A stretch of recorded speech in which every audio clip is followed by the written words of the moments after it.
Ang kwentong ito ay hango sa totoong buhay. Mula ito sa isa nating kabayan na itago na lang natin sa pangalang Uping. Taong 1980, General Santos. Kakatila lang ng malakas na ulan. Subalit ang magkapitbahay na Ronnie at Kaboy hindi maawat sa kanilang pagtatalo. Buong sityo ay nabubulabog sa pag-aaway ng dalawa. Maging ang kapitan ng barangay ay walang magawa. Halos lahat ng tanod ay naroon, pero hindi umubra ang naglalakiang katawan ng mga ito. Si Ronnie at Kaboy, walang pinapakinggan kung hindi ang galit lamang sa isa't isa. Ano ba kayong dalawa? Gusto niyo bang iparating pa natin to sa presinto? Ipakulong ko kayong dalawa? Madadaan naman to sa usapan eh. Bakit ba kayo ganyan? Para kayong mga bata. Wika ni Kapitan Julio. Yang magaling mong mamamayan ang patigilin nyo. Siya lang naman yung bukod tanging paulit-ulit dito. Siya yung nagsisimula ng gulo eh. Nananahimik kami ni Nanay Doning. Pero yung si Kaboy, talagang gustong manggulo. Wika ni Ronnie, isa sa mga mamamayan. Totoo naman eh. Aswang yung nanay mo. Nakita ko siya kagabi. Nasa silong namin. Nagkasakit ang nanay ko dahil sa nanay mong alimaw. Lintik na matandang yan. Wika ni Kaboy. Mas lintik ang nanay mo at ikaw. Mabuti ang taong nanay ko kahit meron siyang diferensya sa pag-iisip.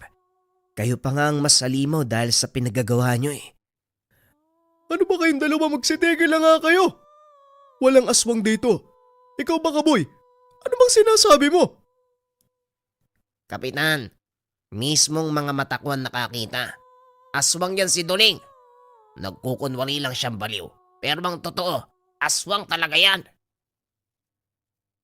Sa galit ni Ronnie, sinugod niya si Kaboy at walang pagdadalawang isip na sinuntok. Mabilis kumilos ang mga tanod. Kaagad pinaghiwalay ang dalawa. Sa galit ng kapitan, kinaladkad patungong presinto ang dalawa. Samantala, napamura si Uping na nanonood mula sa bintana ng kanilang bahay. Nainis sa biglaang paghinto ng kaganapan. Natuwa na sana sa nakikitang bakbakan, pero ngayon ay wala nang mapapanood.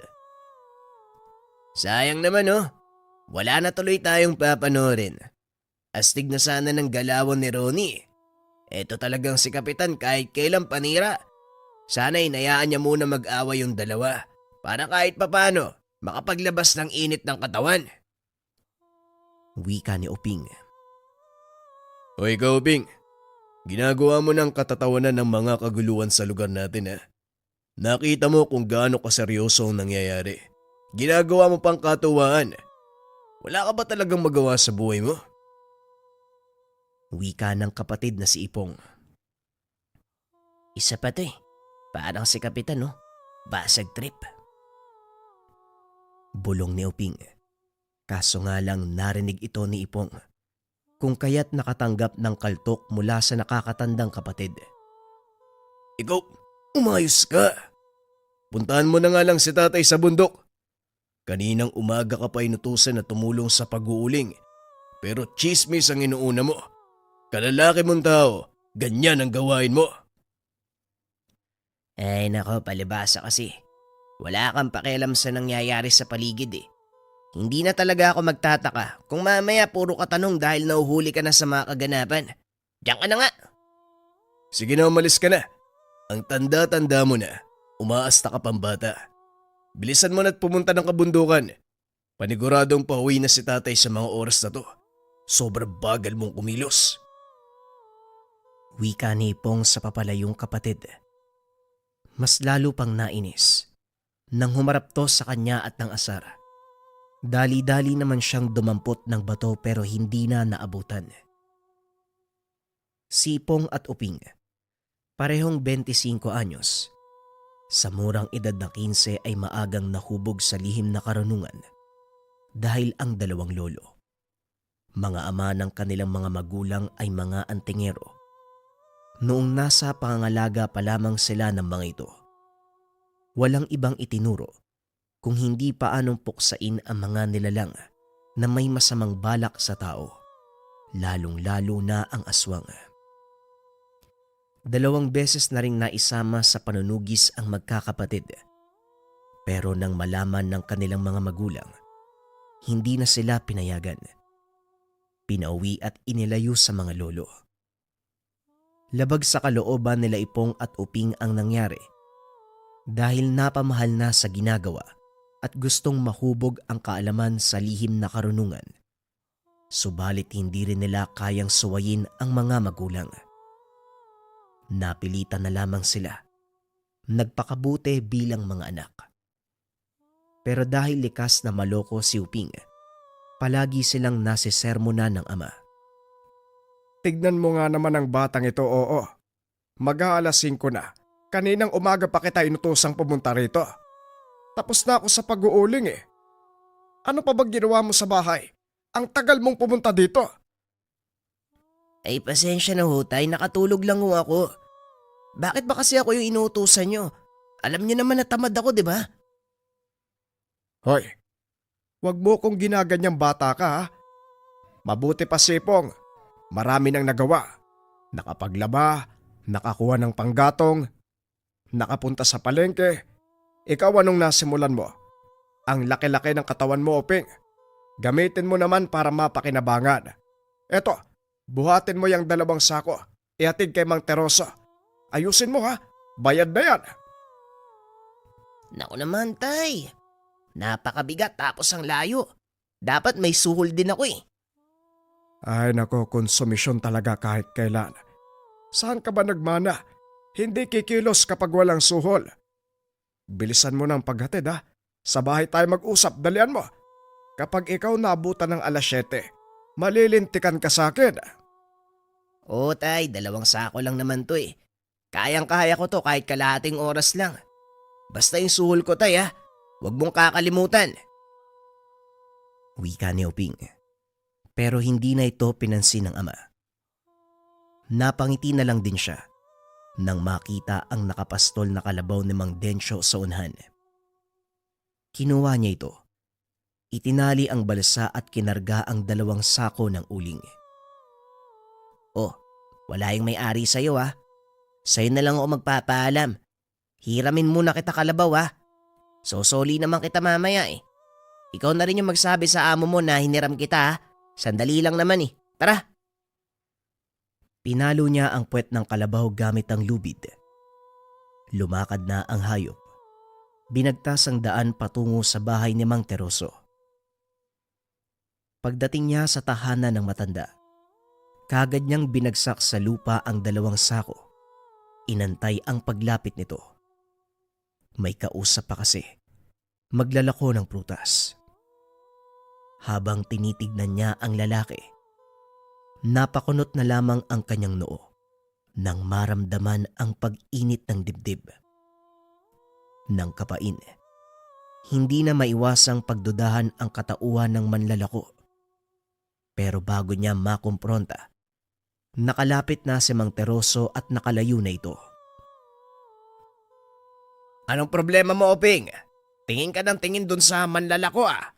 Bakit nagagapuhan ka ba? Kaagad napanguwi si Uping nang marinig ang biro ng matanda.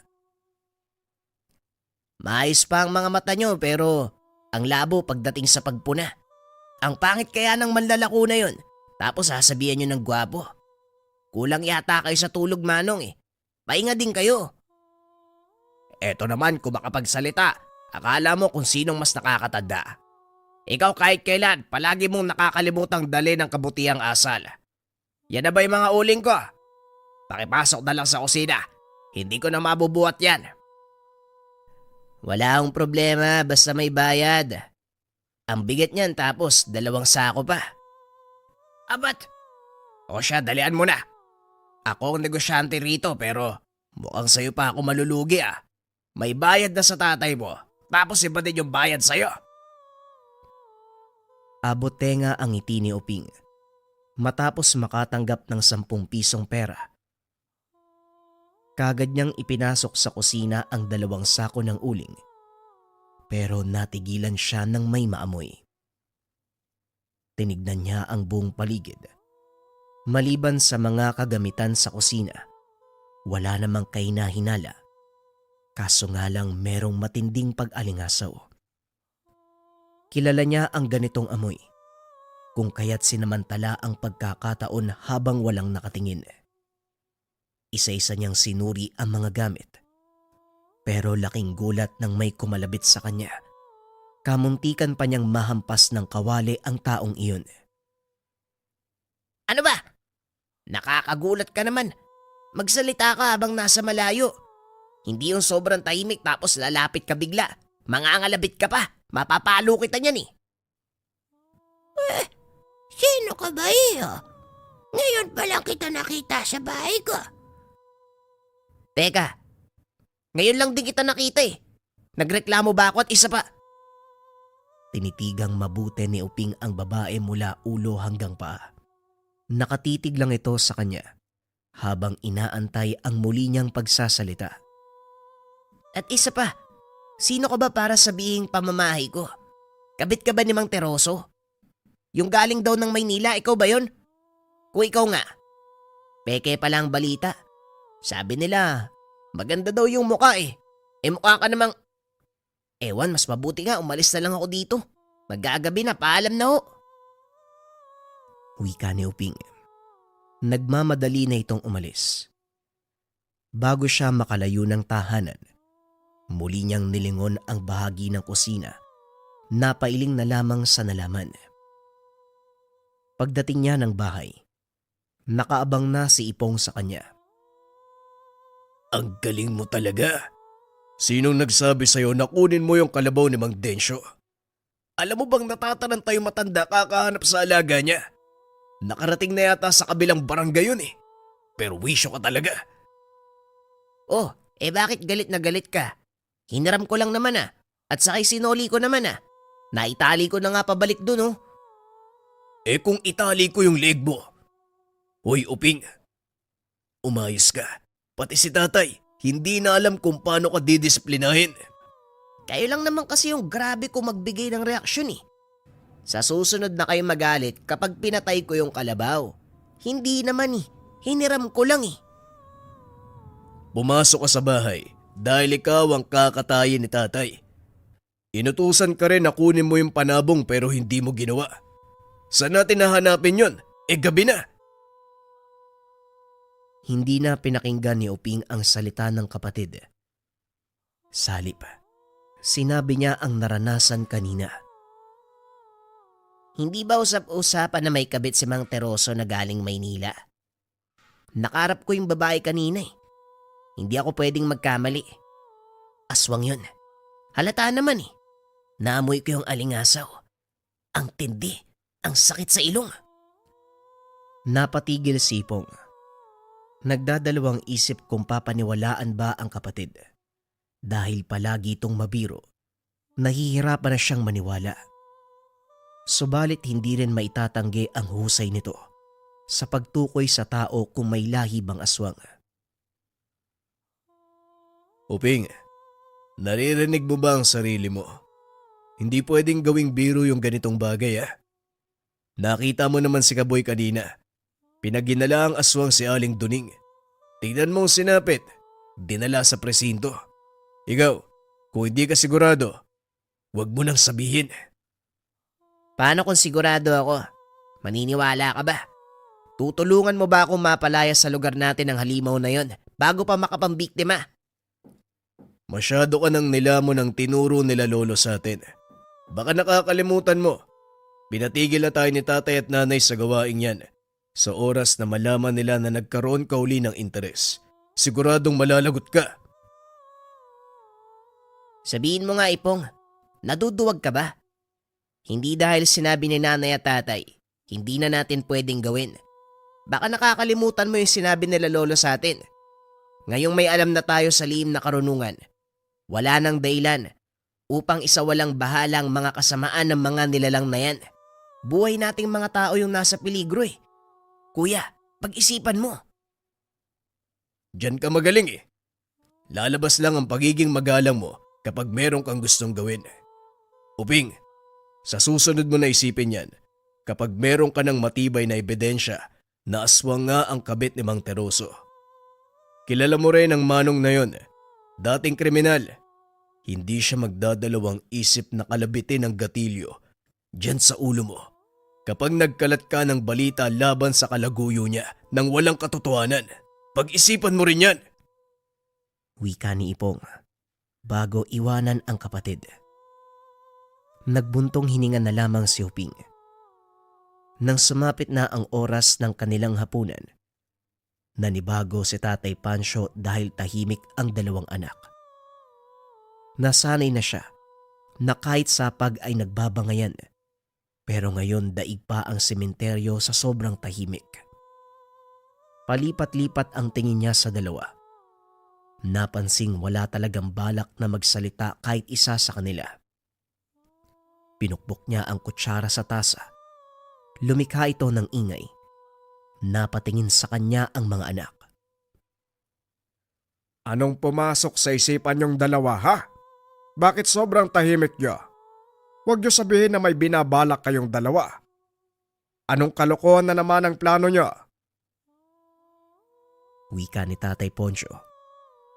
Si Uping bilang madaldal. Siya ang unang nagsalita. Tay, kilala mo ba yung kabit ni Mang Teroso? Aswang yun, aray! Ang sakit ah! Wika ni Uping. Matapos mahampas ng kutsara sa ulo.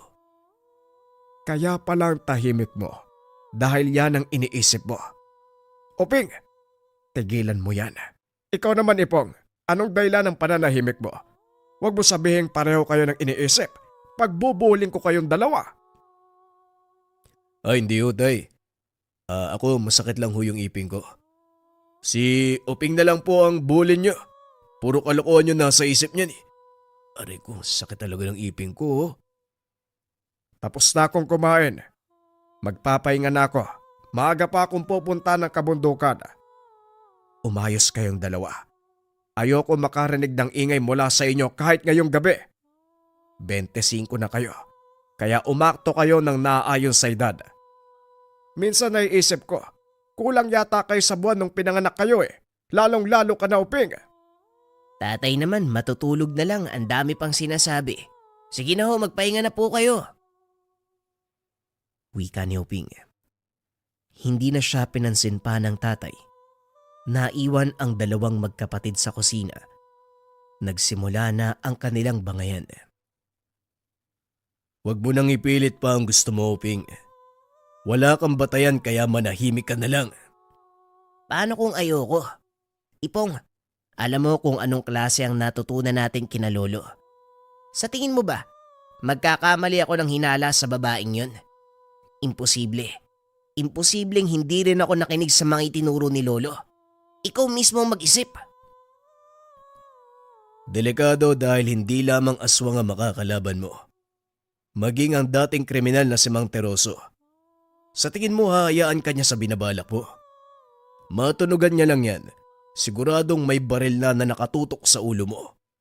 Mamili ka. Kaligtasan o kamatayan. Mamili ka rin. Pananahimik o kaligtasan ng mga tao sa lugar natin. Alam mo kung paanong kumilos sa mga aswang.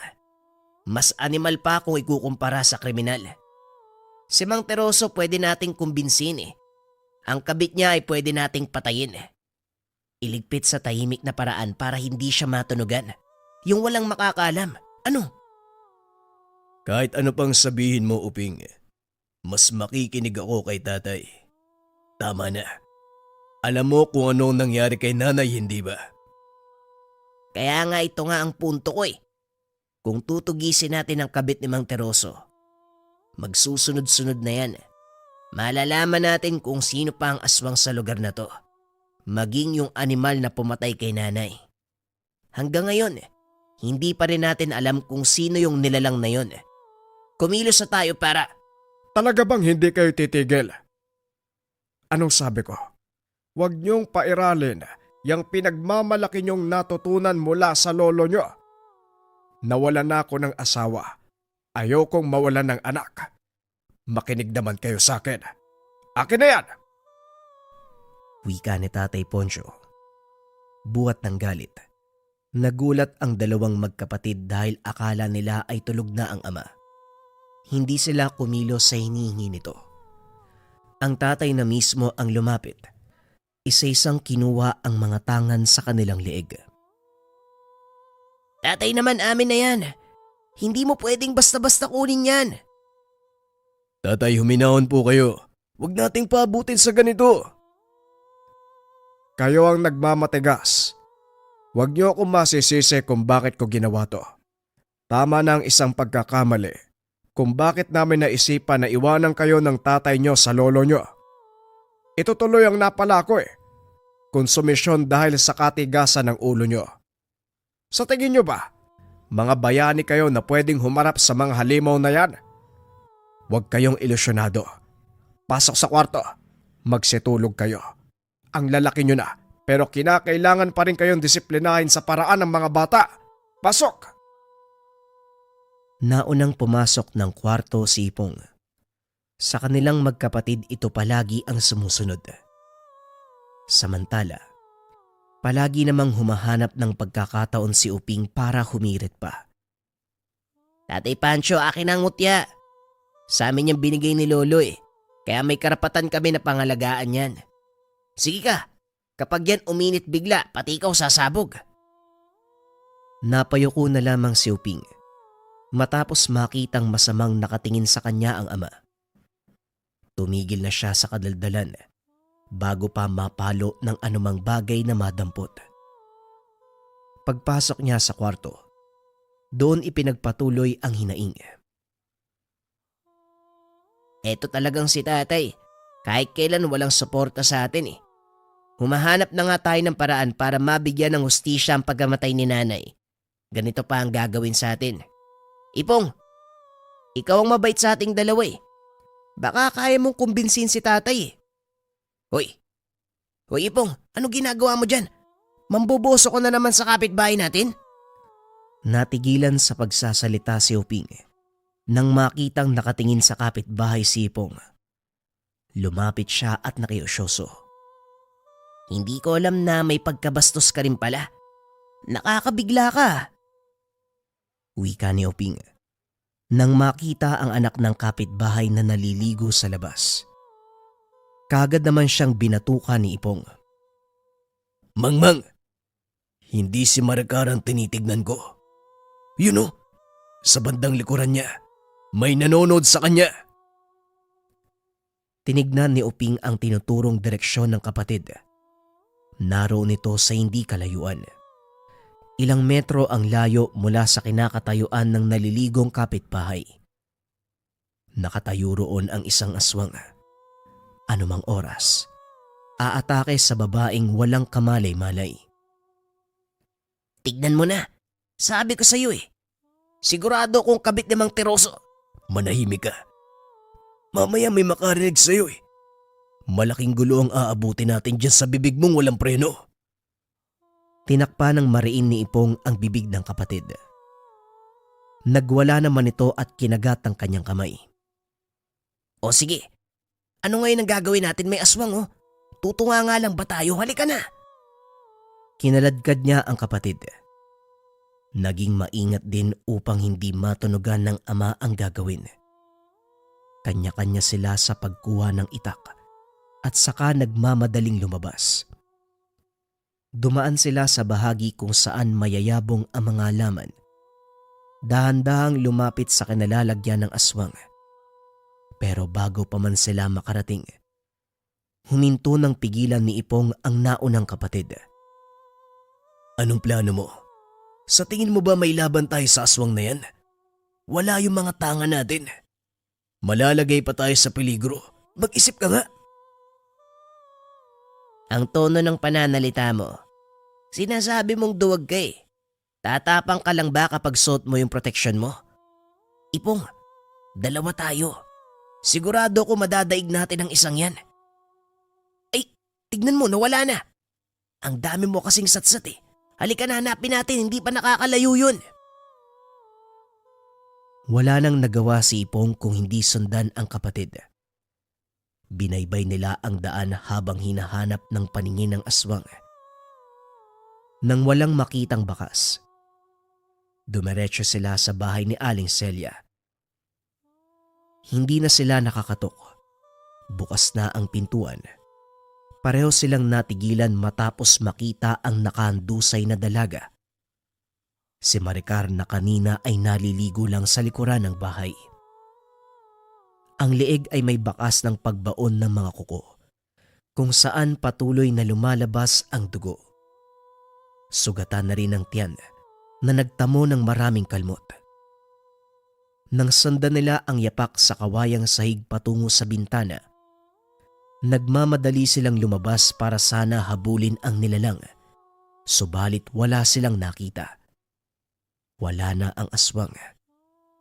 Hahanapin pa sana, pero hindi na rin nagawa ng makitang paparating sa Aling Celia. May buhat-buhat na malaking bilao. Kakagaling lamang sa paglalako ng panindang kakanin sa bayan. Magandang gabi sa inyo mga iho. Anong sa atin? Naparito kayo sa bahay ko at... Teka, may dala kayong itak. Nawala ang ngiti ng matanda nang makita ang patalim na hawak ng dalawa. Nagsimula itong magtaka nang makita ang reaksyon sa kanilang muka. Maricar, anak! Nandiyan ka ba sa loob? Maricar, iya! Patawad po, Aling Celia. Wala na po si Maricar eh. May nanloob po na aswang. Hindi po namin naabutan. Kagad ng lumo ang matanda matapos makita ang anak na nakahandusay sa sariling dugo. Sa lakas ng pag-iyak, nabulabog ang ibang kapitbahay, lalong-lalo na si Tatay Poncio. Nagmamadaling lumabas nang malaman na wala sa bahay ang dalawang anak. Dali-dali pa nitong nilapitan si Ipong at Uping, sabay hila palayo sa lugar. Bakit kayo nasa labas? Bakit may dala kayong itak? Halos lumuwa ang mata ni Tatay Pancho sa panglalaki habang palipat-lipat na nakatingin sa dalawang anak. Bakit hindi kayo makasagot? Ang sabi ko kanina, matulog na kayo pagkatapos ng gawain sa kusina. Bakit kayo nandito? Anong ginawa nyo? Tay, may nakita kaming aswang eh. Gusto sana naming itaboy pero ito na yung naabutan namin. Hindi namin. Hindi nyo nagawa dahil wala naman talaga kayong magagawa. Pasok. Sige na, pumasok kayong dalawa. Halika na, sumunod ka na kay tatay. Huwag ka na magpaliwanag. Uping, halika na. Hinila niya papasok ng bahay ang kapatid. Kasabay ng lahat ng ito, lumalabas na sa tahanan ang mga kababaryo. Nag-antay na lamang sila sa pagbabalik ng ama upang magtanong kung ano ang kaganapan sa labas. Kayong dalawa, magmula sa mga oras na ito, hindi na kayo lalabas ng tahanan. Subukan nyo lang sumaway. Dadalhin ko kayo sa kabundukan kasama ang rebelde nyong tsuhin. Hoy Uping, manahimik ka na lang ha. Wala nang lalabas sa ating dalawa. Dito lang tayo sa loob ng bahay para hindi mapadala sa kabundukan. Ayoko makasama ang isang mamamatay tao, si Tio Alberto. Wika ni Uping.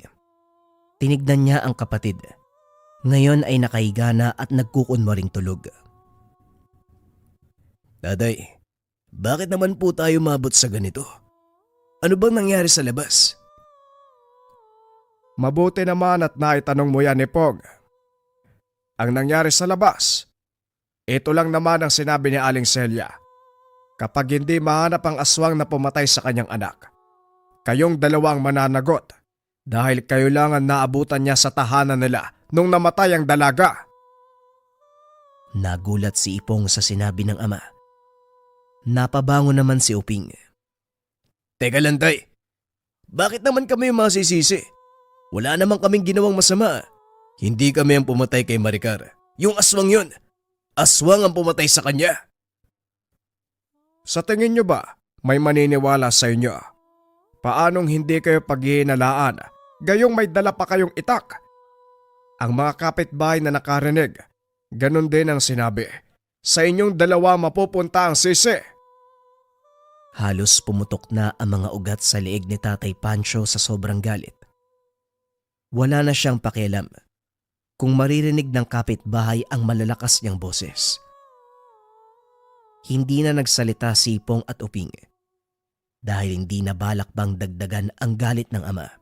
Buong puwersang isinara ni Tatay Pancho ang kanilang pintuan.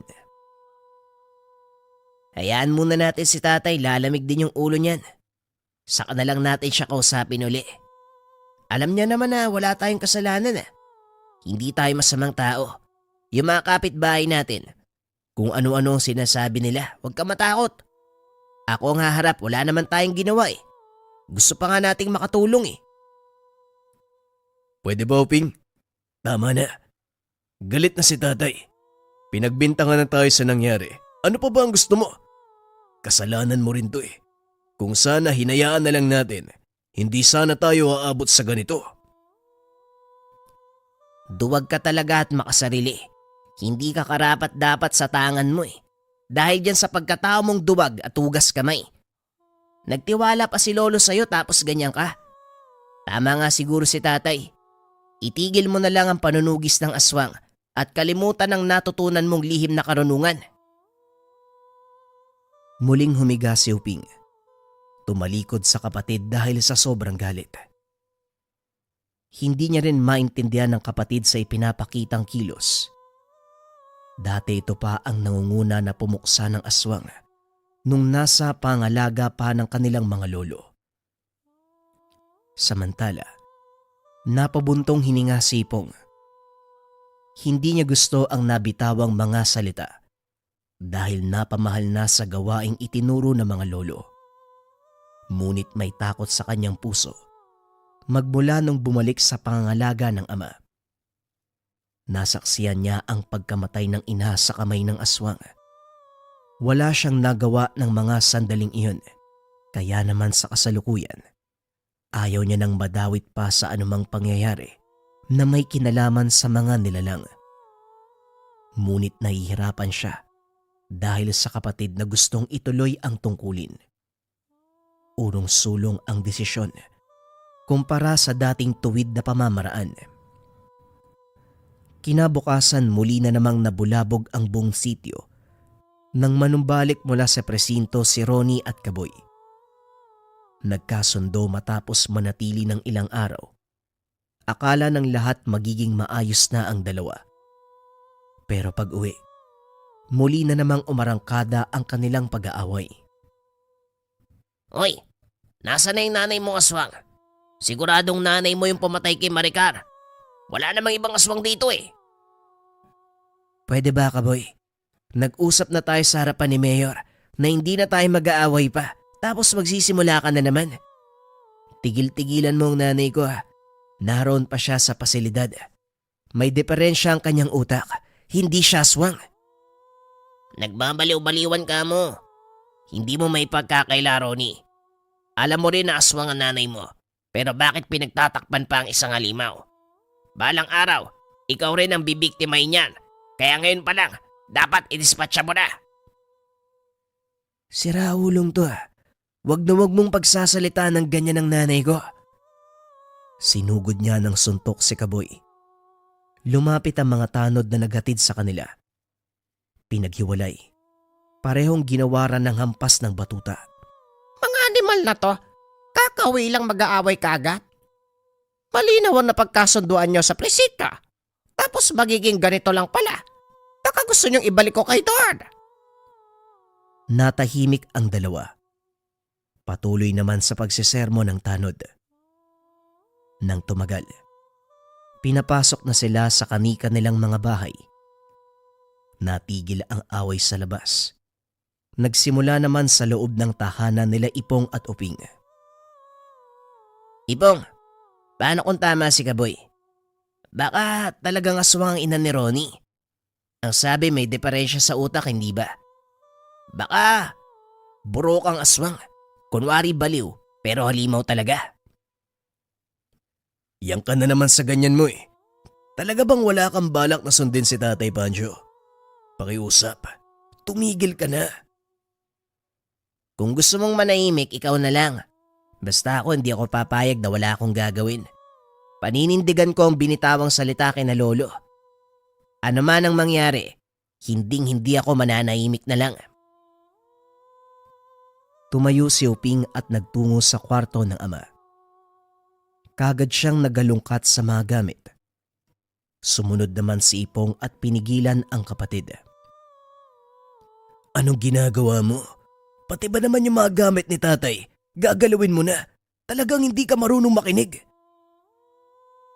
Hinahanap ko lang yung mga mutya.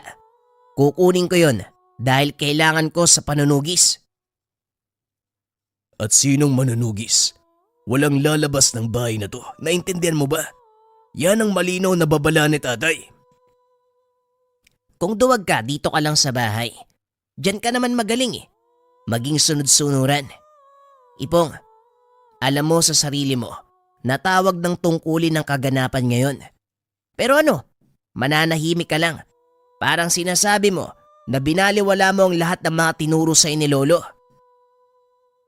Kailanman hindi ko binaliwala ang itinuro nila lolo sa akin. Tama rin naman si tatay eh. Huwag na tayong mangialam dahil wala naman tayong magagawa sa nangyayari. Walang magagawa kung walang gagawin. Gusto mong mahuli yung aswang na pumatay kay nanay, hindi ba? Kumilos ka! Napukaw ang atensyon ni Ipong sa mga sinabi ng kapatid. Natigilan siya at napaisip. May plano ka ba? Kung meron, saan ka magsisimula? Magmamanman sa paligid. Hindi na natin kailangan pumunta sa malayo para maganap dahil aswang mismo ang lumalapit. Sigurado ko, yung halimaw na pumatay kay nanay at yung pumatay kay Maricar ay iisa. Ngayon, malaki ang galit ni Aling Celia sa atin dahil tayo ang naaktuhan niya sa tahanan nung gabing yun. Sa burol tayo mag-iintay dahil nakakatiyak ako, babalik pa yung aswang sa bangkay ng biktima. O sige, tutulong ako pero alang-alang sa pagkamit ng hustisya sa pagkamatay ni nanay. Nasa kaban ni tatay ang mutya natin. Nakita ko doon niya itinago. Nagmamadaling hinila ni Uping ang kaban ng ama. Nakatago ito sa ilalim ng higaan. Binuksan niya ito gamit ang susing nakakabit sa dingding. Nang mabuksan, abot tenga ang pagkangiti, pagkakita ng kwintas na tangan. Kagad niyang inabot kay Ipong ang isa at isinabit sa leeg. Ngayon, tama na ang pagkaduwag. Hanapin na natin ang aswang na yan. Dahil wala sa bahay si Tatay Pancho, sinamantala ng magkapatid ang pagkakataon. Nagpunta sila sa bahay ni Aling Celia kung saan nakaburol ang anak nito. Mangilan-ngilan lamang ang naroon pero sapat na ang tingin sa kanila para mahusgahan ng dalawa. Nang lumapit kay Aling Celia, sisi ang bumungad sa kanila. Ang lakas ng loob niyong magpakita rito. Gayong kayo ang dahilan ng pagkamatay ng anak ko. Aling Celia, alam natin pareho na aswang ang pumatay kay Maricar. Kita naman sa mga bakas na naiwan sa katawan niya, hindi po ba? Wag ko kayo mag-alala, Manang. Makakaganti tayo sa aswang na yan. Sa ngayon, hinihiling namin na wag niyo kaming pag-isipan ng masama. Wag niyo kaming pagmukay na kriminal dahil wala namang kaming kasalanan. Sa susunod ko na gagawin yan kapag meron kayong naiharap na aswang sa akin. Yung aswang na sinasabi niyong pumatay sa anak ko. Aba, oo nga naman. Ihaharap talaga namin siya sa'yo. Mag-intay lang ho kayo. Nanatili sa burol ang dalawang magkapatid upang makiramay. Hindi rin naiiba sa kanila si Maricar. Naging kalaro ng kabataan. Nanatiling magkaibigan hanggang sa huling araw ng kanyang buhay. May parte rin sa kanila na nagsisisi dahil hindi nagawang iligtas ang dalaga. Bakit naman kasi gabi pa siya naligo eh? Yan tuloy, naabutan ng aswang. Wika ni Uping habang nakatitig sa kabaong nagawa lamang sa kahoy at plywood. Patay na nga yung tao. Sinisisi mo pa. Hindi naman niya alam yung mangyayari. Ito din kasing si Aling Celia. Alam na delikado na yung panahon natin. Ang tagal pa umuwi sa paglalako. Itong matandang to. Kung patuloy ka magrereklamo dyan, mabuti pa siguro umuwi na lang tayo bago pa malaman ni tatay na umalis tayo ng... Uy! Uping! Saan ka pupunta? Nagmamadaling tumayo si Ipong upang sundan ng kapatid na bigla na lang naglakad. Nagtungo sila sa likuran ng tahanan ni Aling Celia kung saan direktang nakikita ang bahay ni Ronnie sa hindi kalayuan. Saradong-sarado ito at halatang walang tao. Pero laking gulat nila nang makita ang ina na may diferensya sa utak. Nakaupo ito sa silong. Nang mapatingin sa kanilang gawi ay nagmamadaling umalis. Tignan mo Ipong Hindi talaga ako nagkakamali. Ang init ng tanga natin, hindi ba? Kumpirmadong aswang ang nanay ni Ronnie. Hayaan muna natin siya ngayon. Mamayang gabi natin tugisin kung kailan lalabas ang pagiging halimaw niya. Tama nga ang sinabi ni Kaboy. Pero bakit ngayon lang nagparamdam ang tanga natin na meron palang aswang sa paligid? Naalala mo ba yung sinabi ni Lolo Juanico? Ang burokang lahi ng aswang. Merong proteksyon para hindi madaling maamoy ng anumang pangontra.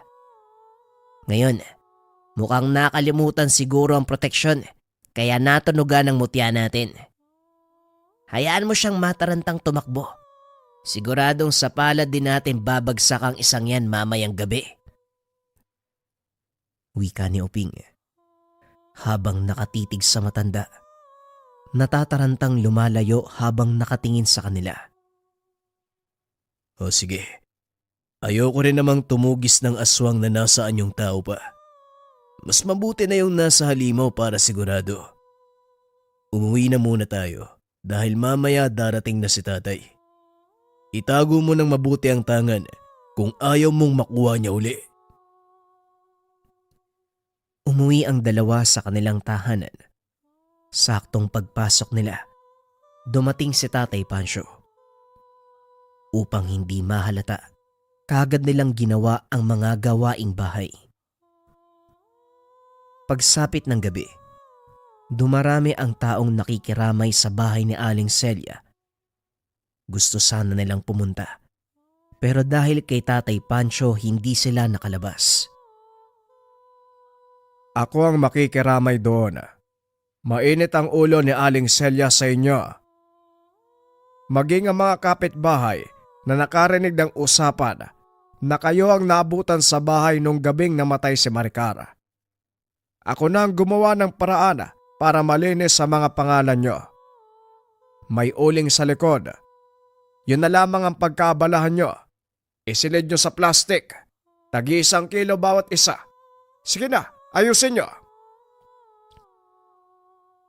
Nang umalis ang ama, nagmamadaling lumabas ang magkapatid para matapos ang utos.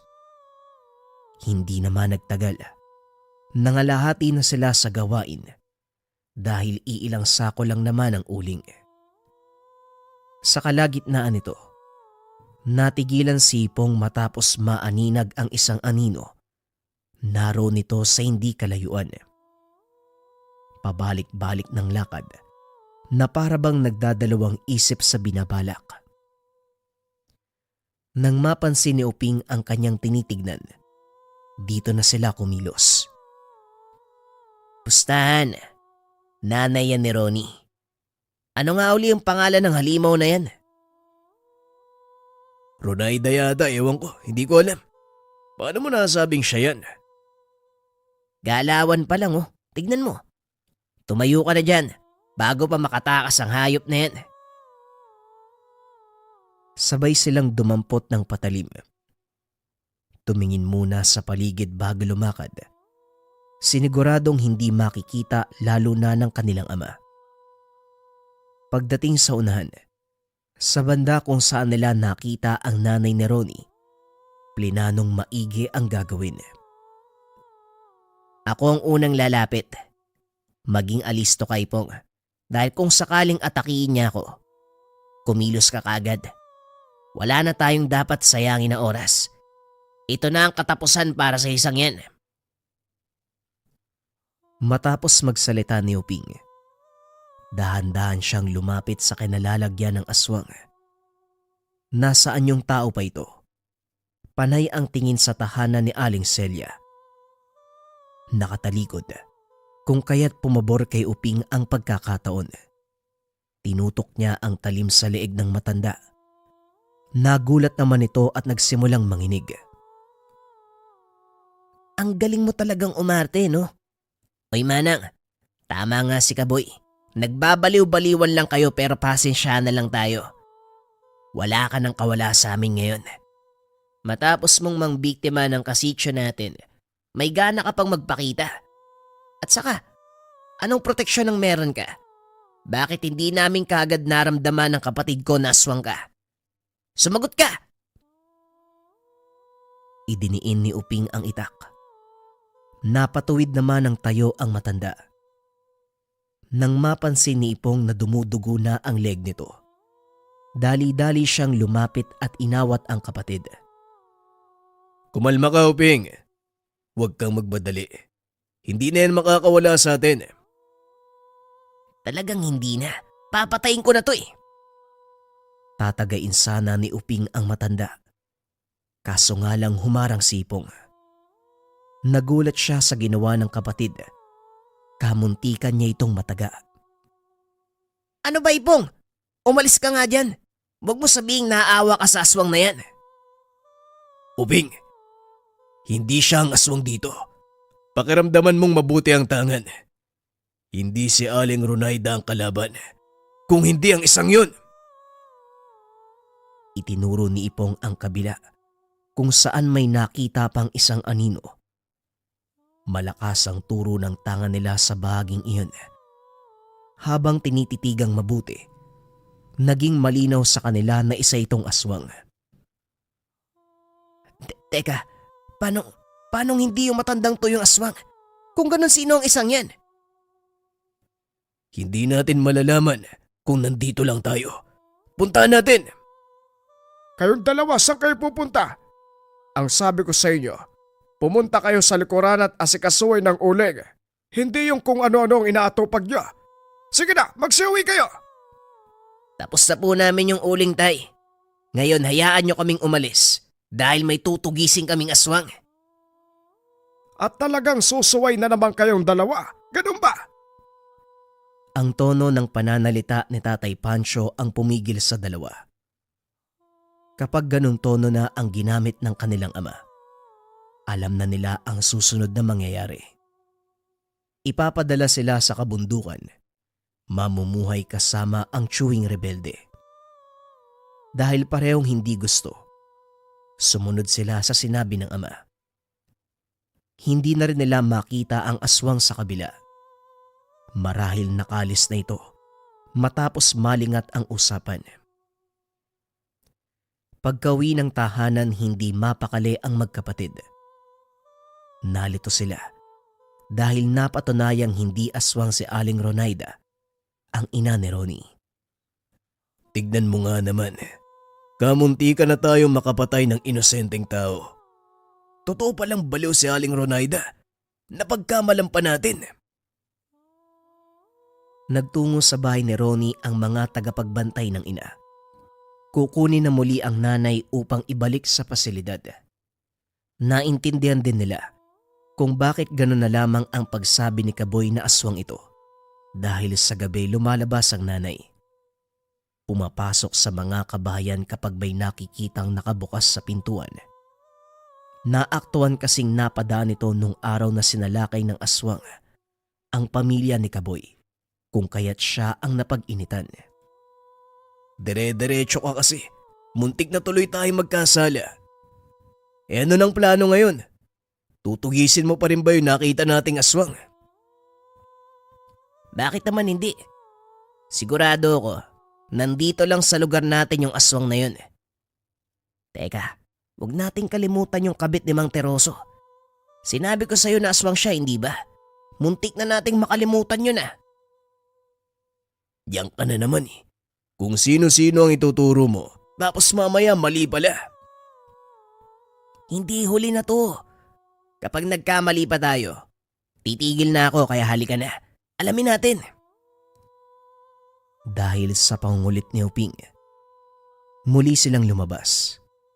Pero hindi na nakaalis nang makitang magkausap si Mang Teroso at ang kanilang ama. Naging maayos ang usapan ng dalawa. Halata sa mga ngiti. Pero nang makitang papalapit ang kalaguyo ng matandang negosyante, biglang nagbago ang reaksyon ni Tatay Pancho. Dito nagtaka ang magkapatid. Malinaw nilang napabuntong ng hininga ang ama. Senyales na nagpipigil ng galit. Makalipas lamang ang ilang sandali ay natigil ang usapan. Nagmamadaling pumasok sa loob ang magkapatid nang makitang papalapit na ang ama. Buisit!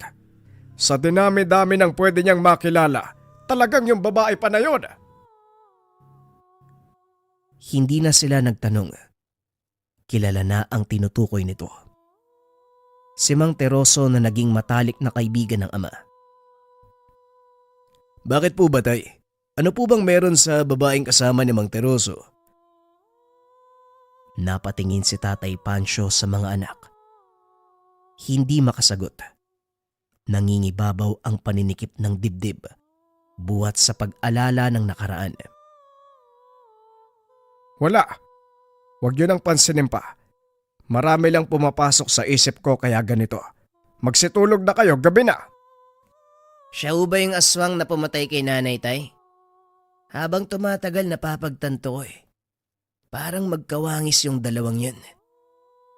Kamukhang kamukha niya yung aswang na umatake kay Nanay nung gabi. Tama po ba ako? Uping, kita mong wala sa kondisyon si Tatay para pag-usapan ng ganyan. Huwag muna ngayon. Sagutin mo ako, Tay, tama ba ako? Ang babaeng yon ang pumatay sa nanay namin. Kapag sinabi kong oo, anong gagawin niyo? Papatayin niyo siya. Tutugisin, katulad ng itinuro ng mga lolo niyo. Oho, walang ibang kabayaran ng aswang na pumatay sa nanay namin kung hindi kamatayan din. Wika ni Uping. Nakatitig lang ito sa mata ng ama. Sige, patayin niyo ang babaeng yon. Patayin niyo ang pumatay sa nanay niyo. Maging si Ipong ay nagulat sa sinabi ng ama. Pero nang makita ang emosyon sa mga mata nito, siya na mismo ang nauna sa paglabas. Kagad namang sumunod si Uping. Dumiretso sila sa burol kung saan naroon ang babae. Naghihintay sila ng pagkakataon. Nang magpaalam ito kay Mang Teroso na maunang uwi ng tahanan, kagad nilang sinundan. Katulad ng inasahan, hindi sa bahay ang tungo nito, kung hindi sa ibang tahanan upang mambiktima. Tignan mo nga naman, walang takot ang pesting to. Malapit lang sa burol ang bahay na gustong biktimahin. Maraming tao. Ipong, gusto ko nga, anak ng nasa na yun? Napatingin si Ipong sa paligid sa paghahanap sa biglaang pagkawala ng kapatid. Naalerto na rin siya nang makitang lumapit na sa babaeng nag-anyong aswang. Nagmamadali na rin dahil sa kanilang dalawa, mas maalam ito sa pakikipaglaban. Si Uping ay medyo mabagal, minsan malamya pa ang kilos. Saktong nakalapit siya ay tangka ng kakalmutin ng nilalang si Ipong. Mabuti at naunahan niya at nagawang mataga diretso sa muka. Sa lalim ng sugat, umangil ito ng malakas. Naging dahilan upang maagaw ang atensyon ng lahat. Tatakas sana ito, pero hindi hinayaan ng magkapatid. Sinigurado nilang wala ng kawala at tinaga ng tinaga. Hindi naman nangialam ang mga taong nanonood. Sa halip ay nainganyo sila na patayin ang nilalang. Dahil sa mga ito, nadagdagan ng lakas ng loob si Uping at Ipong para tuluyang mapatay ang nilalang. Ilang sandali pa, humandusay na lamang sa lupa ang aswang. Wala na itong buhay. Aba, magaling pala ang mga anak mo, paring Pancho. Tingnan mo nga naman, naitumba nila ang aswang. Mas mabuti ang ganyan para wala nang mapahamak. Hoy tanda, ang lakas ng loob mong magsalita, gayong may kasalanan ka din dito. Kung hindi mo dinala sa lugar natin ang pesting to, hindi na sana nadagdagan ng mga biktima. Ang aswang na ito ang pumatay sa nanay namin. Ito rin ang nang biktima sa pamilya ni Kaboy at pumatay sa anak ni Aling Celia. Sandaling napatahimik ang lahat, lalong-lalo na si Mang Teroso. Tama, Mang Teroso. Tama ang narinig mo. Aswang ang kinakasama mong babae. Sa susunod, ayusin mong mamili. Wika ni Uping. Inawat naman siya kagad ni Ipong. Hindi na rin nakapagsalita si Mang Teroso dahil kung ano-anong salita ang ibinabato ng mga tao. Napilitan siyang umalis dahil pinag-iinatan na ng lahat. Hinding-hindi ko makakalimutan ang aswang na ito. Siya ang umatake sa nanay mo nung gabing iyon. Wala na tayong dapat ipag-alala, tatay. Patay na ang aswang na yan. Nabigyan na natin ng hustisya ang pagkamatay ni nanay at ng iba pang kasityo. Hanga rin ako kay Mang Teroso na kayang tumabi sa isang halimaw. Nakakadiri. Pagpasensya nyo na rin ako kung napagsalitan ko kayo. Alam ko naman kaya nyong gawin, pero natatakot ako na baka bumaliktad ang pagyayari at kayo pang mawala. Pero Hindi kami tinraidor ng pagkakataon, tay. Magtiwala ho kasi kayo. Tignan mo, napatay namin. Wika ni Uping. Matapos ng kaganapan ay sinunog nila ang bangkay ng nilalang. Magmula ng gabing iyon, buhat ng pangyayari, dahan-dahang inalis ni Tatay Pancho ang takot para sa mga anak. Sinimulang intindi ng natutunan ng mga ito mula sa lihim na karunungan. Pinayagan na rin silang lumabas tuwing gabi, pero hindi maiwasang kabahan, kung kaya't hindi nakakatulog hanggat hindi pa sila nakakabalik. Sinigurado naman ni Ipong at Uping na walang mangyayaring masama sa kanila. Hanggat may bisa ang tangan, hanggat may nangangailangan, patuloy silang lalaban. Opinyon para sa kwento, mga kabayan. Sa palagay ko, hindi sobrang kumapit yung tangan ng magkapatid. O dahil na din siguro, kinuha sila ng mga magulang doon sa matatanda na nagtuturo sa kanila. Hindi lubusang naunawaan yung bisa ng tangan kasi mabagal yung proseso ng pagtukoy kung nasaan yung kalaban, kung nasaan yung nilalang. Batay din sa kwento natin, mga kabayan, ilang beses silang namanipula ng kalaban . O pwede din nating sabihin na talagang mautak yung aswang. Gumagawa ng paraan para hindi siya mahuli ng mga tao. At saka, batay din sa kwento, gumagawa siya ng paraan para maibaling sa ibang tao yung pagpatay na ginawa niya. Imposible kasing nagkataon lang na pinatay niya yung aswang. Pumunta yung magkapatid doon tapos may dalang itak. Kung hindi mautak yung dalawang magkapatid, tapos hindi sila pinagtanggol ng tatay, malamang sa malamang, nakulong na yung dalawa o sila yung pinagbintangan. Kayo ba, mga kabayan? Ano opinyon nyo para sa nagpadala ng ating kwento? Kayo nang bahalang humusga. Maligaya akong babasahin ang komento ninyo sa ating comment section. Huwag kalimutan mag-like, mag-share at mag-subscribe. Maraming salamat. Paalam.